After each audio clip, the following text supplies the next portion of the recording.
Oui, on l'a vu au Burkina où un convoi militaire a été bloqué. Est-ce que la France est toujours bien accueillie en Afrique? Ah, il y a des manipulateurs, là aussi, par des réseaux sociaux, par des fausses nouvelles, par l'instrumentalisation d'une partie de la presse qui joue contre la France. Certains, parfois même inspirés par des réseaux européens.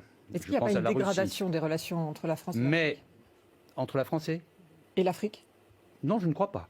Pour C'est revenir quand même pour cette pardon, raison. Non, mais je oui, dis, oui, je dis tout à ça fait, pour mais sur l'Afrique. le Burkina, parce que c'est quand très vous important. entendez Je vais armée venir sur le française Burkina aussi. dégage, est-ce que venir- ça ne veut pas je vais dire que la venir France n'a aussi- plus sa place là-bas? Oui, c'est aussi ce qu'on entend en République centrafricaine parfois, et c'est aussi parfois ce qu'on entend au Mali. Il y a des réseaux qui sont spécialisés là-dedans. Je pense que sur le fond, au Sahel, avant de repasser sur l'Afrique en général, les choses sont très claires.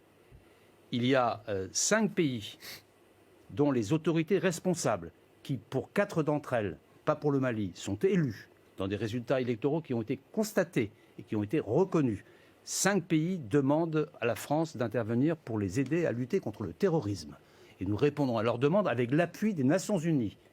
Avec l'appui des Nations Unies et avec l'appui des Européens. Et sur le Burkina Faso, encore plus clairement, et nous souhaitons, nous avons fait savoir au président Kaboré que nous souhaitions qu'il aide à régler cette situation à Kaya dont vous parlez il y a un instant. Je pense que ça va se régler, mais ça peut être un peu tendu pour des raisons à la fois internes et parfois externes, puisqu'il y a des relais d'opinion.